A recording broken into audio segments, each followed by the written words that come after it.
good evening, good evening, good evening sa lahat ng aking kapwa OFW dito sa Middle East, and good morning sa aking pamilya dyan sa Pilipinas.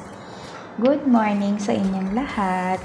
For today's video guys, meron kasing nagtanong sa akin, paano nga ba raw ako nag-start magkaroon ng sari-sari store while na andito ako sa ibang bansa. Ano daw po ang aking ginawa.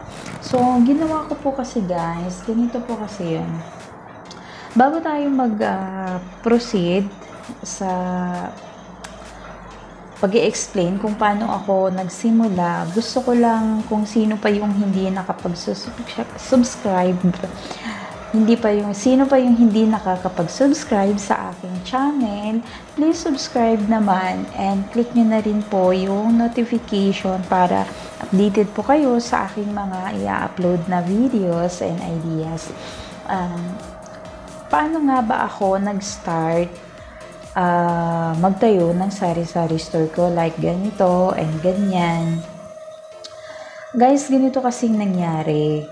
Nag-usap kami ng asawa ko, nag-decision kami na magtayo ng aming sari-sari store. So, support naman yung asawa ko sa gusto ko, kaya hindi na ako nagdalawang isip pa guys. Nagsimula ako guys sa maliit na puhunan. Okay, nung last October. Last October lang ako nag-start ulit. Kasi, nung nasa Pilipinas pa lang ako noon, is nagtitinda na talaga ako guys. Although marami talaga akong mga pinasok na negosyo, pero ito yung mas gusto ko para dito ako masaya sa pagkakaroon ng sari-sari store. So, unang nilabas ko kasi guys na puhunan is konti lang. So, ayan pa lang yung nabili ko. At saka, wala pa akong pwesto guys. Actually, hanggang ngayon, nasa bahay pa lang yung aking pwesto ngayon.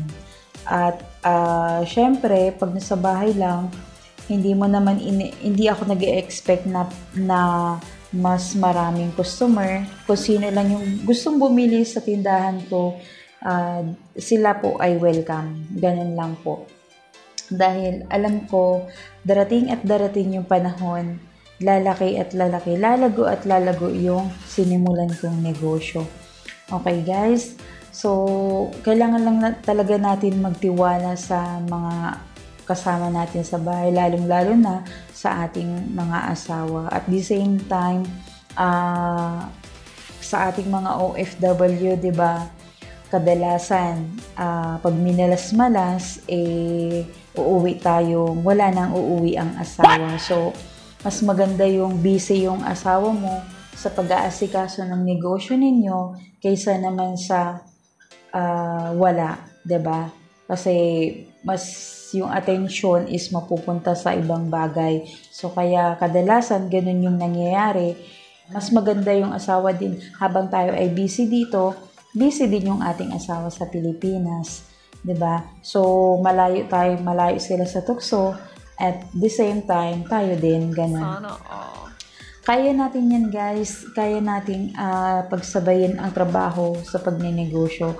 Ako guys, hindi lang kasi talaga ako nagkukulang ng pagmomonitor sa aking asawa, sa pagmomonitor sa aming tindahan. Lagi ko silang tinatawagan, ganito, nagmomonitor kung ano na, may bumibili din ba, ano bang ganap, ganun. At thank you Lord dahil meron naman talagang bumibili din sa aking tindahan. At every 9 in the evening sa Pilipinas, nagsisend sila sa akin ng sales. So, meron akong notebook din dito guys. Ito kung saan dito ko tinatala yung mga benta mga benta na sinisend sa akin ng asawa ko. And syempre gumagawa ako guys every day. Gusto kong lagi akong may plano para sa aming tindahan, para sa aking negosyo. Syempre, sinong negosyante ang gustong malugi ang kanyang sinimulang negosyo, 'di ba? Kaya guys, sa aking mga kapwa OFW dito sa Middle East at kahit sa amang bansa, huwag nyo nang sayangin guys yung pagkakataon na magkakaroon kayo ng sarili ninyong negosyo. Dahil darating at darating, lagi kong sinasabi, darating at darating ang panahon na hindi na natin kakayanin pang mangibang bansa. Mas maigi na yung tayo na yung nagmamanage ng ating sariling negosyo sa ating sariling bansa. Ano po ba?